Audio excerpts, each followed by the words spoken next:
우리 함께 주님 찬양하겠습니다. 찬송가 539장으로 주님께 찬양하겠습니다.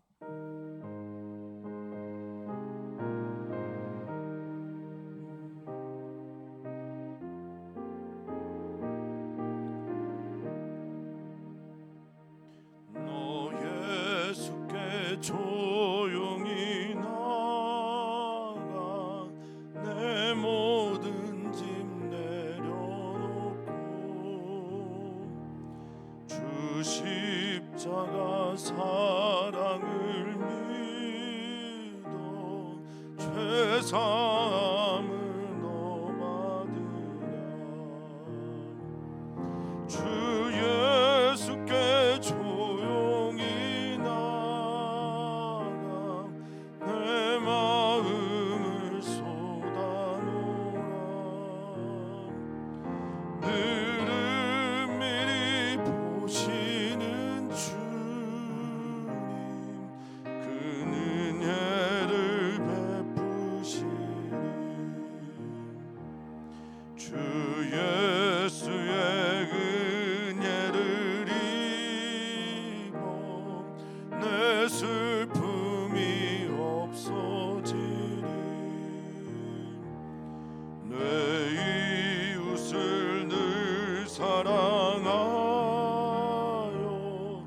너 받은 것 거저주라. 주 예수께 조용히 나가 내 마음을 쏟아놓으라. 늘은 미리 보시는 주님 그 은혜를 베푸시니 주 예수를 친구로 삼아 늘 내 옆에 모시어라. 그 영원한 생명샘 물에 내 마른 목 죽이어라. 주 예수께 조용히 나가 내 마음을 쏟아놓으라.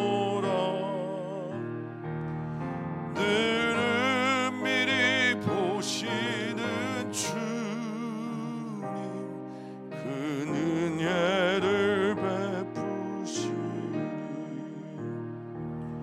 너 주님과 사귀어 살면 새 생명이 넘치리라.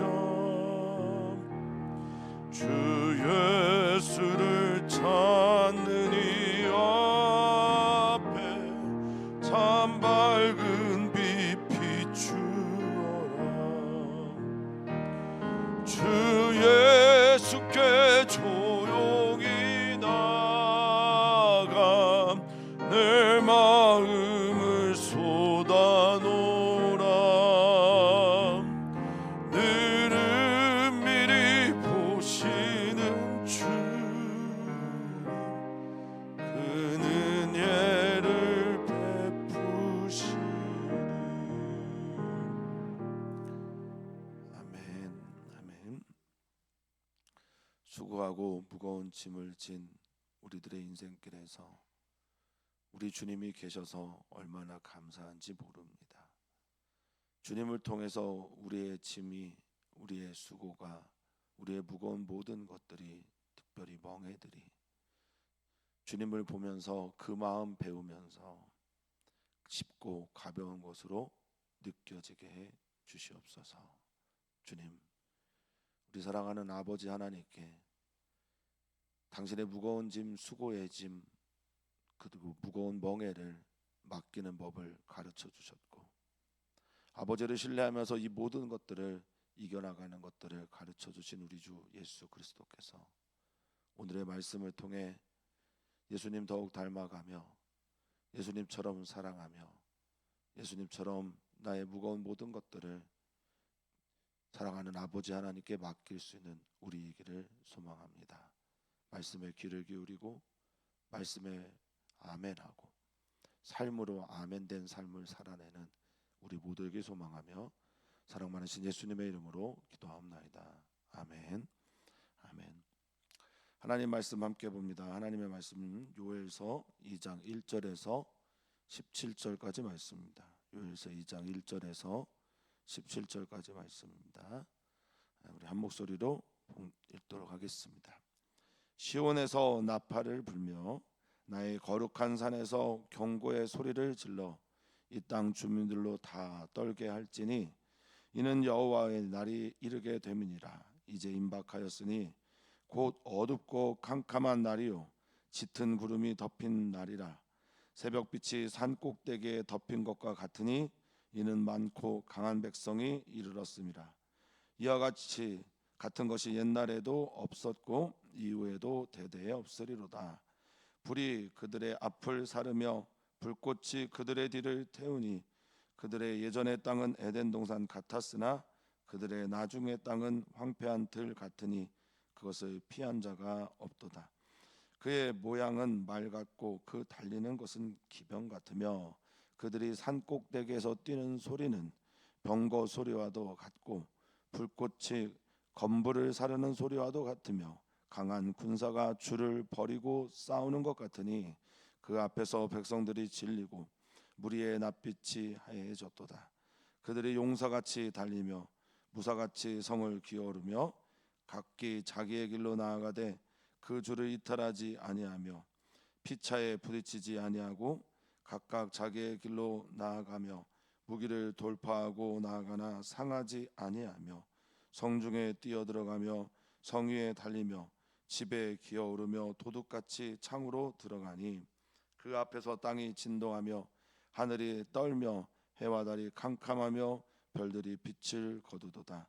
여호와께서 그의 군대 앞에서 소리를 지르시고 그의 진영은 심히 크고 그의 명령을 행하는 자는 강하니 여호와의 날이 크고 심히 두렵도다. 당할 자가 누구이랴. 여호와의 말씀에 너희는 이제라도 금식하고 울고 애통하고 마음을 다하여 내게로 돌아오라 하셨나니 너희는 옷을 찢지 말고 마음을 찢고 너희 하나님 여호와께로 돌아올지어다. 그는 은혜로우시며 자비로우시며 노하기를 더디하시며 이내가 크시사 뜻을 돌이켜 재앙을 내리지 아니하시나니 주께서 혹시 마음과 뜻을 돌이키시고 그 뒤에 복을 내리사 너희 하나님 여호와께 소제와 전제를 드리게 하지 아니하실는지 누가 알겠느냐. 너희는 시온에서 나팔을 불어 거룩한 금식일을 정하고 성회를 소집하라. 백성을 모아 그 모임을 거룩하게 하고 장로들을 모으며 어린이와 젖 먹는 자를 모으며 신랑을 그 방에서 나오게 하며 신부도 그 신방에서 나오게 하고 여호와를 섬기는 제사장들은 낭실과 제단 사이에서 울며 이르기를 여호와여 주의 백성을 불쌍히 여기소서. 주의 기업을 욕되게 하여 나라들로 그들을 관할하지 못하게 하옵소서. 어찌하여 이방인으로 그들의 하나님이 어디 있느냐 말하게 하겠나이까 할지어다. 아멘. 아멘. 우리는 요엘서를 묵상을 하고 있습니다. 지난 토요일부터 우리는 요엘서를 묵상하며 지금까지 왔는데 새벽 예배는 오늘이 또 처음이라 잠시 요엘에 대한 이야기를 하겠습니다. 요엘이라는 선지자의 이름의 뜻은 여호와는 하나님이다 라는 고백이고요. 이 요엘이란 선지자는 부두엘의 아들이다 라는 것 외에는 알려진 정보가 없을 정도로 사람들이 요엘에 대해서 잘 모릅니다. 언제 활동했는지도 그래서 정확하게 말하기가 어려운데 문체나 또는 메시지의 내용으로 볼 때는 BC 7세기에서 5세기 사이가 아닐까. 즉 유다의 후반부 멸망의 때 앞에 서 있었던 어떤 일들, 그것들로 인해서 하나님의 말씀이 요엘에게 임했고 그것을 모든 백성들에게 선포하는 그런 선지자였다라는 것이죠. 요엘서에서 가장 강조되는 건 모든 선지자들에게도 다 그렇지만 특별히 요엘서에서는 여호와의 날에 대한 메시지가 아주 강력합니다. 여호와의 날, 크고 두려운 날, 심판의 날, 그러나 그날 앞서 그 경고를 듣고 하나님께 돌아오는 백성들에게 구원을 베푸시는 그날, 그리고 사도행전 2장에서 성령 임하시는 오순절 날에 설교를 했던 베드로가 인용했던 그 말씀도 요엘서 2장에 있습니다. 오늘 우리는 요엘서를 봅니다. 요엘의 배경은 팥중이, 메뚜기, 느치, 황충 등 모든 메뚜기 종류들의 당시에 고대 근동 지역에서 볼 수 있었던 모든 메뚜기 종류들이 연이어 나오면서 그 지역을 완전히 초토화시키는 것을 보면서 요엘 선지자가 이것은 하나님의 심판입니다. 모든 경우가 다 자연재해가 하나님의 심판이다라고 말할 수는 없겠으나 그들의 하나님 앞에서의 태도 때문에, 그들의 하나님 앞에서의 예배 때문에, 신실하지 못한 것 때문에 요엘은 이 모든 메뚜기 종류의 재앙에 대해서 하나님의 심판이고 여호와의 날이 곧 다가오니까 모두 다 하나님 앞에 회개하고 돌아오라라는 메시지를 전합니다. 그 당시에 시대에 그 만연했던 어목했고 하나님의 율법과 도의가 무너져 내려버리고 주님의 사랑하는 사람들이 비참히 여겨지는, 즉 고아와 과부와 나그네들이 비참히 여겨지는 그 시대에 하나님께서 요엘을 통해서 이스라엘 백성들의 남한국 유다 민족들의 귀를 열어주는 그런 은혜의 날이, 그리고 그 여호와의 날을 선포하는 것이 요엘의 주제라 할 수 있겠습니다. 그런데 유다만을 위한 메시지냐? 그렇지 않습니다. 요엘의 탁월함은 유다에 대한 메시지는 오늘까지 이제 이어지는 메시지에서 만민을 바라보시는 하나님의 이야기를 또 합니다. 이건 우리에게도 시사하는 바가 같고, 그래서 사도행전에서 그 요엘의 메시지를 들고 사도 베드로가 복음을 전했던 것 아닌가 싶기도 합니다. 오늘 우리에게 들려주는 이야기, 특별히 사순절에 하나님 아버지의 마음을 가지고 세상을 향해 나아갔던 예수님의 그 사랑을 닮아가는 사순절에 주님께서 우리에게 주시는 메시지 깊이 듣고 주님의 말씀대로 오늘을 살아내는 우리 귀한 성도님들 되시기를 바라겠습니다. 본문이 조금 길기 때문에 중요한 부분들을 좀 나누면서 그렇게 이야기를 하겠습니다. 1절부터 3절까지는 주로 이런 내용이라고 볼 수 있겠습니다. 여호와의 날이 이러는데 여호와의 날이 어떤 날이냐 하면 이렇게 생각하시면 됩니다. 창조가 되었을 때 보시기에 좋았다, 거기를 또 에덴과 같다라고 말을 했는데 그 이전의 상태로 돌아가는 날이 여호와의 날이고 심판의 날이다. 그 날에 오기 전에 너희는 어떻게 해야 될까? 그 날이 임하면 우리는 어떻게 살 수 있을까? 라고 하는 경고와 질문이 그 안에 들어가 있습니다. 특별히 1절에 거룩한 산에서 경고의 소리를 질러라 나팔로 말이죠, 이렇게 말을 하고 있습니다. 그래서 어떻게 하냐? 백성들 떨게 해라. 이 떨다라고 하는 히브리어가 라가즈인데요, 두려워서 떠는 겁니다. 두려워하고 그 공포와 두려움 때문에 여러 가지 감정들, 그때는 이제 뭐 분노, 진노, 그래서 불안함, 이런 모든 종류의 감정들을 같이 말할 때, 그래서 막 지진 나는 것처럼 두려워하는 것. 모든 사람들이 들으라, 모든 사람들을 알게 해라. 이 메뚜기의 재앙은 하나님이 우리를 우리를 깨서 두려워하게 하고 하나님 앞에 서도록 하는 메시지다라는 겁니다. 이 여호와의 날이 임박했다. 근데 그 날은 어떤 날이냐? 2절에 보니까 어둡고 캄캄하다, 이렇게 말을 하고 있습니다. 어둡고 캄캄하다, 흑암이 깊음에 있는 호시에크, 아벨라 등의 단어들이 여기에 등장하는데요. 그러니까 땅이 혼돈하고 공허함에 흑암이 깊음에 있는 창세기 1장 2절에 하나님의 영이 그 수면에 운행했던 그 2절의 이야기에 바로 그 내용이라고 볼 수 있습니다. 그래서 이제 모르겠습니다. 짙은 구름이 덮였다라고 하니 이제 소망이 보이지 않는 것들. 그런데 이날 출애굽기에 보면 19장에 이날 이 시간에 여호와의 임재가 있습니다. 그래 어떤 이들에게는 하나님의 말씀과 구원이고 어떤 이들에게는 하나님의 심판의 날이 하나님의 임재와 함께 있다라는 겁니다. 그런데 이 여호와의 날의 심판이 얼마나 강력했으면 2절에 이전에도 없고 이와 같은 일은 이전에도 없고 앞으로도 경험하지 못할 거다라고 선언하고 있습니다. 자, 그 여호와의 크고 위험한 날을 이루는 그것들인데 그들은 3절에 보니까 불이 그들의 앞에서 사르고 또 불꽃이 그들의 뒤를 다 태워서 그들이 지나간 자리는 남는 게 하나도 없는 것 같아. 그래서 시간적으로 예전의 땅, 이후의 땅, 또 장소적으로 그들이 지나갔던 앞과 뒤가 싹 사라지게 되는 거니까 어떻습니까? 에덴의 땅 같았던 그 가나안 땅이 그들의 나중에 이 일들을 경험한 다음에 나중에 만나는 건 황폐한 땅이다. 황무지다. 이 쉐마마라고 하는 이 황폐하다라고 하는 단어는 쉐마마인데요. 첫 번째 나오는 쓰는 단어가 놀라다라는 거예요. 얼마나 황폐해졌으면 놀라는 거예요. 어안이 벙벙한 겁니다. 그리고 황무지, 사막 다 그런 뜻이 있습니다. 그래서 그거에 피한 자가 없다라고 말합니다.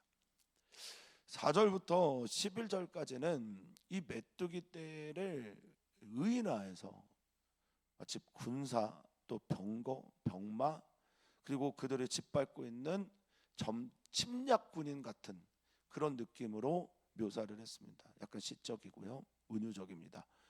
그런데 4장 4절부터 11절까지의 이야기에서 가장 핵심적인 부분들은 바로 그들을 누가 인도하냐?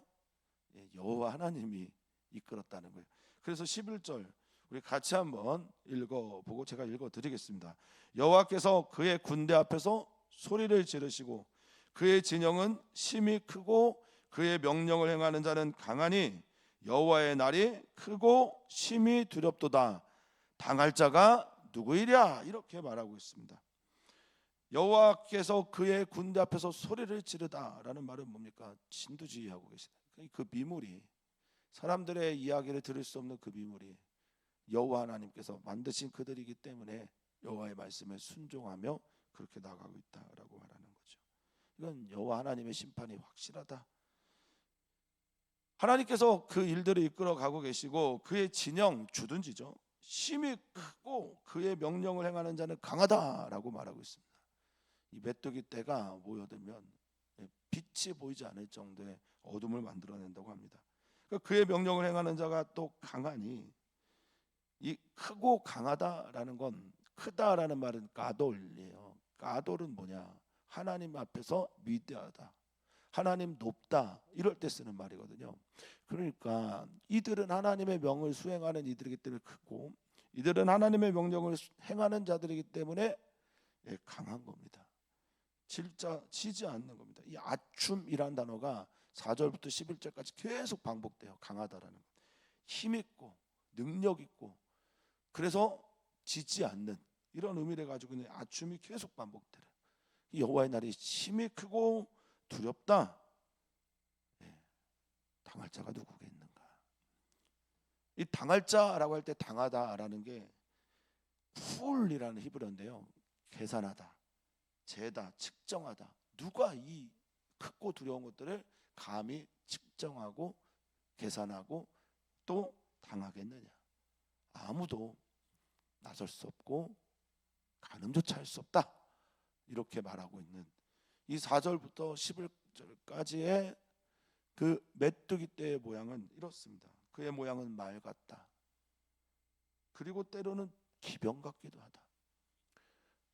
말은 당시에 이제 전쟁에 쓰이는 동물이었고 그거에 탄 기병처럼 군 잘 훈련된 기병처럼 말을 탄 병사들처럼 싹 쓸어버리는데 5절에 보니까 그들이 산꼭대기에서 뛰는 소리가 병거 소리 같다. 마차죠, 마차. 군인들이 끄는 수레 같고 불꽃이 건불을 사르는 건불은 이제 예전 말로는 초계 마른 풀들입니다. 이것들을 사다다닥 태울 때 어떤 느낌인가? 타다다닥 소리가 나면서 타고 강한 군사들이 훈련이 잘 돼 있는 거죠. 줄을 버리고 싸우는 것 같다라고 말합니다. 이 줄을 벌리다라는 게 정렬하다는 게, 잘 정렬해서 오를 정확하게 맞추고 열을 정확하게 맞춰서 달려오는 그런 군사 같다. 그들을 경험한 백성들은 어떠냐? 6절에 백성들은 질린다. 이 히브리어로 훌인데요. 이게 뭐냐면 어떤 때는 춤추다 뭐 이런 때도 쓰이는데, 괴롭힘 당하다, 완전히 짓밟히다 이런 뜻이에요. 그러니까 백성들이 짓밟히는 거예요. 그래서 질리는 거예요. 그래서 사람들이 아무것도 할 수 없는 겁니다. 무리의 낯빛이 하얘졌다라고 하는, 파루르라고 하는 하얘지다라는 말은 실은 붉어지다라는 뜻입니다. 그 낯빛이 새빨개져 갖고 어쩔 줄을 모르는 그런 상태가 백성들의 상태. 그들은 어떻습니까? 7절에 보니까 용사같이 달리고, 용사처럼 깁포르라고 해서 고대 그냥 그 안악자손 같이 거대한 그런 용사들이 막 달려오는 것 같고, 칼을 들고 있는 무사같이 겁없이 성을 막 기어오릅니다. 그렇죠. 메뚜기 떼가 성을 기어오르지 못할 게 뭐가 있습니까?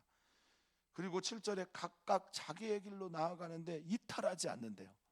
이게 훈련된 군사죠. 정렬이 잘 돼 있는 군사죠. 자기의 업무에 대해서 철저하게 그 일을 한다라는 겁니다. 그런데 놀랍게 8절에 보니까 피차에 부딪히지 않아요. 각자의 일을 열심히 하는데 부딪힘이 없어요. 협업이 얼마나 잘 되는지 모릅니다. 각각 자기의 길로 나아가며 무기를 무기가 그들에게 소용이 없어요. 무기를 돌파하고 나아가나 상하지 않는답니다. 이 상하다라는 히브리어가 바차인데요. 이거 강탈하다, 빼앗다, 부수다 이런 뜻입니다. 그들은 성중에 뛰어들어갑니다. 성의를 달립니다. 기어오르며 도둑같이 못 들어가는 곳이 없을 정도로 창으로 들어갑니다. 그래서 황폐해집니다. 무너집니다. 그게 어떤 거와 같냐? 그 앞에서 땅이 진동하다. 이 진동하다라는 말이 1절에 나온 그 단어, 떨다라고 하는 라가즈입니다. 진동하다, 두렵다, 떨다, 무섭다, 분노하다. 땅들이 흔들리는 지진이에요.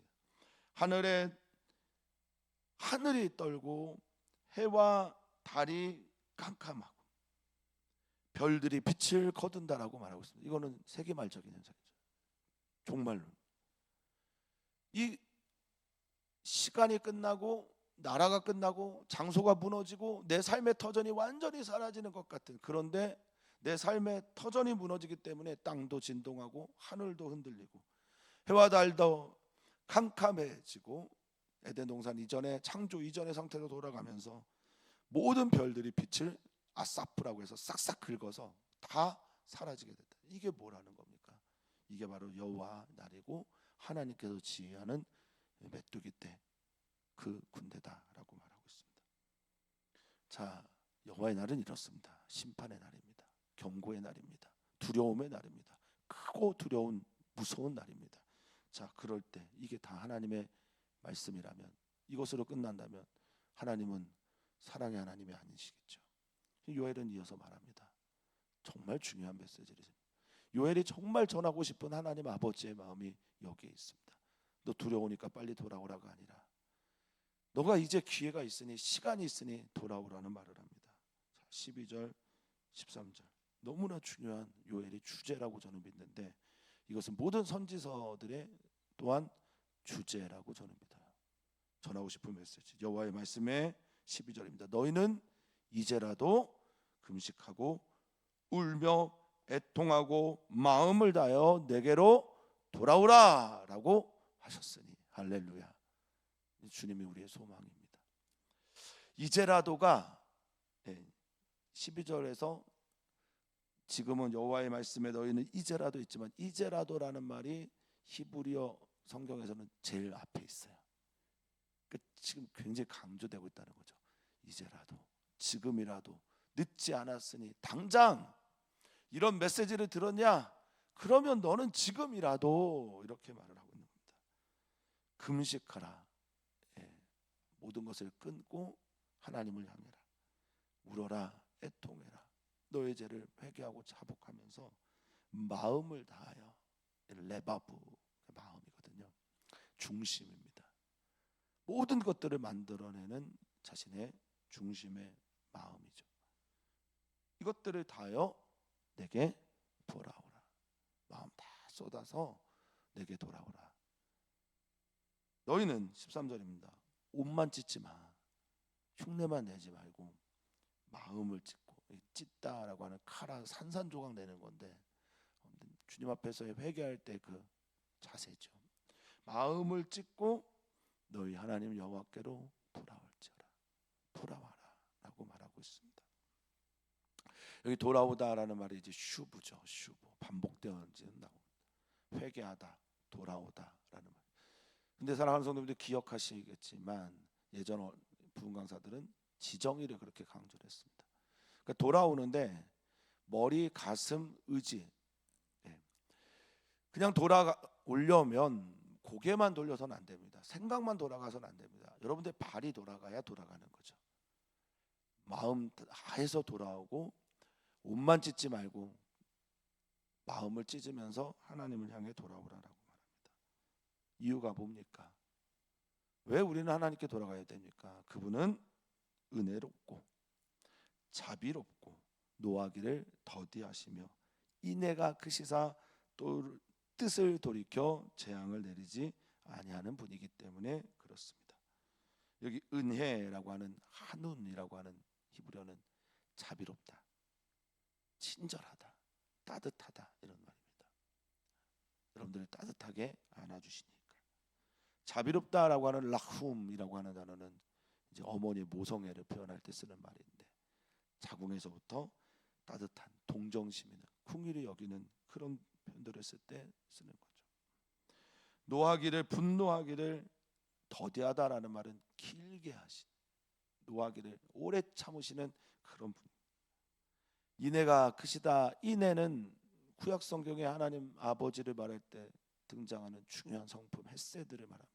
자비, 사랑, 용서, 인애, 충성, 신실 다양한 단어로 쓰이죠. 헤세드가 크니까 뜻을 돌이켜 재앙을 내리지 않을 것이다 라고 말을 하고 있습니다. 여호와의 날에, 이 크고 두려운 날에 메시지를 전하는 가장 큰 이유는 너희들 그 재앙을 경험하지 말고 하나님께 돌아와서 그 품 안에 평안하라, 안겨라 라는 겁니다. 14절입니다. 주께서 혹시 마음과 뜻을 돌이키셔서 이렇게 번역이 됐지만 원어적으로 보면 나함과 슈브를 같이 썼어요. 그러니까 나함은 뭐냐? 나함이라고 하는 단어는 슬퍼하고 애통하다, 후회하다, 안타깝다라는 뜻이고요. 슈브는 돌이키다라는 뜻입니다. 그러니까 나함, 슈브를 같이 써서 마음과 뜻을 돌이키시고 또 후회하셔서 이런 의미를 가지고 있죠. 그 뒤에 여러분들에게 복을 내려서 할렐루야. 회개하고 돌이키면 하나님은 하나님의 일을 하신다는 거죠. 우리가 주님께 돌이키면, 우리가 주님께 마음을 다해 마음을 찢고 나아가면 하나님은 하나님의 일을 하십니다. 복을 주시고 우리들의 예배, 소제, 또 전제, 전제는 들이붓는 제사를 말합니다. 소제와 전제를 드리게 하실지 누가 알겠느냐. 자, 1절에서는 나팔을 부는 이유가 경고하려고 였습니다. 근데 15절에 와서 보니까 나팔을 부는 이유가 거룩한 금식을 정하고, 금식일을 정하고 회개하고 그날 성회를 소집해라, 모임을 소집해라, 모두가 다 모여 총회를 해 하나님 앞에 나와라 라고 합니다. 16절입니다. 백성을 모아라, 아무도 예외 없이 다 모아라. 그리고 그 모임을 거룩한 모임으로 만들어라. 이 장로들은 그냥 노인들입니다. 아젠이라고 해서 뭐 장로님들을 말하는 것이 아니라 그냥 노인들을 말합니다. 노인들을 모으고 어린아이와 젖 먹는 자도 모아라.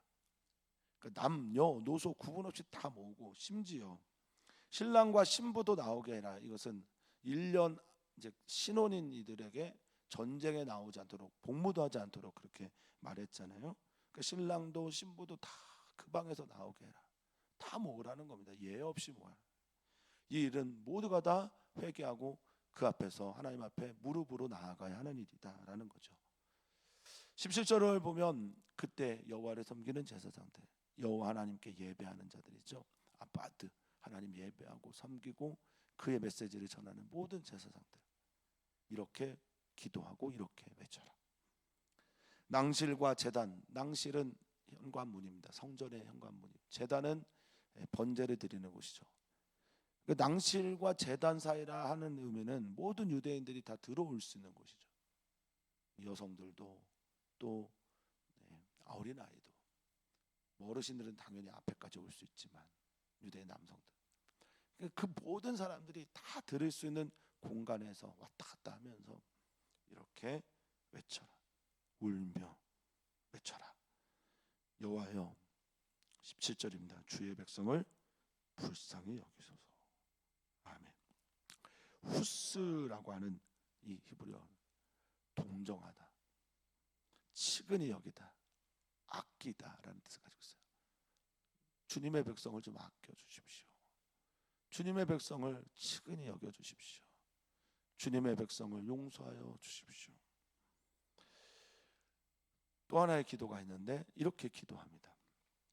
주의 기업을 욕되게 하여, 헤르파라는 히브리어를 썼어요. 욕되게 하다라는 게 비난하고 경멸하고 멸시하고 무시하게 돼서 그들을 관할하지 다른 나라들이 우리를 다스리지 못하게 해주십시오. 우리는 하나님만이 다스렸으면 좋겠습니다. 하나님만이 우리의 주인이 됐으면 좋겠습니다. 이렇게 고백하고 또 이어서 말합니다. 어찌하여 이방인으로 그들의 하나님이 어디 있느냐 말하게 하겠나이까. 사실 이방인이라고 하는 이 단어는 이것보다는 만민, 열방 뭐 이렇게 번역하면 더 좋습니다. 왜냐하면 나중에 모든 하나님의 영이 열방 만민에게 임하게 된다라는 말씀을 하셨으니 이방인보다는 만민이 보면서 저들의 하나님, 저들이 믿는 하나님, 저들의 하나님이 심판만 하시는 하나님이네. 저들의 하나님은 무서운 하나님이네. 두려운 하나님이네. 그들의 하나님이 어디 있느냐 말하게 하지 마시고 우리를 남겨주십시오. 우리를 사랑해 주십시오. 우리를 용서해 주십시오. 그렇게 제사장들 중보기도 해라 라고 말하고 있습니다. 하나님은 사랑이십니다. 하나님은 우리를 끝까지 사랑하시는 분이고, 하나님은 지금도 오래 참으사 심판보다는 우리 모두가 주님의 구원을 경험하기를 바라고 계신 분이 우리가 믿는 하나님이십니다. 때로는 하나님께서 우리에게 경고를 하시기도 하고 또 환경과 상황을 통해 메시지를 전하기도 합니다. 그것은 우리의 멸망 때문이 아니라, 우리를 망하게 하시려고 하는 것이 아니라 우리를 돌아오게 하시기 위함임을 믿고, 그런 모든 상황에서 주님께 돌아와 주님께 가까이 나아가는 이 사순절 기간, 또 우리 사랑하는 성도님들의 2024년 되기를 간절히 소망합니다. 이번 주만 지나면 벌써 3월입니다. 봄입니다. 입추는 진작에 지났고 봄의 시기에 생명이 움터오른 그 시기에 다시 한번 2024년 새해를 맞이하며 결단했던 많은 일들을 다시 한번 결단하면서 주님께 나아가는 귀한 성도들 되기를 축복합니다. 오늘은 남선교회, 여선교회 또 회장님들과 또 지체들을 위해서 기도 부탁을 드립니다. 교회가 전도하고자 합니다. 공동체로 전도하고자 합니다. 관계 전도이든 밖에 나가서 전도하든 또 어떤 형태로든 복음을 전할 수 있는 우리들이기를 소망해 봅니다. 무엇보다 공동체에서 제1 남선교회에서 제2 여선교회에서 복음을 전하고 사랑을 나눌 수 있는 일들이 일어나기를 소망합니다. 회장님들을 위해서 기도해 주십시오. 우상일 장로님, 이승주 집사님, 이금열 권사님, 정은희 집사님 등 위해서 기도 부탁드립니다. 전도 대상자들을 위해서 기도합니다. 오랫동안 주일 예배를 나오지 못하고 있는 전도 대상자분들이 있습니다. 기도해 주십시오. 그들이 주님께 돌아올 수 있도록 기도 부탁을 드립니다. 많이 아픈 분들이 있습니다. 그분들도 기도해 주십시오. 재활하고 또 치료하고 그 모든 과정 속에 주님이 함께해 주십시오. 하나님은 우리를 사랑하십니다. 하나님은 우리를 기뻐하십니다. 오늘도 우리를 용서하시고 그 너른 품에 안아주시는 분이 우리 하나님 아버지입니다. 격아묻고 변이 묻고 더러운 모습이라도 하나님 앞에 만물보다 심히 부패하고 더러운 마음을 가지고 있더라도 주님께 돌아오면 있는 모습 그대로 우리를 사랑하시는 그 주님께서 우리를 안아주심을 믿고 우리를 품어주심을 믿고 그 품에 안겨서 우리들의 수고하고 무거운 짐 다 내려놓고 그 사랑 안에 거하며 주님께 나아가는 우리 모두가 되게 해 주시옵소서. 감사합니다. 주님 사랑합니다. 감사하며 사랑 많으신 예수님의 이름으로 기도하옵나이다.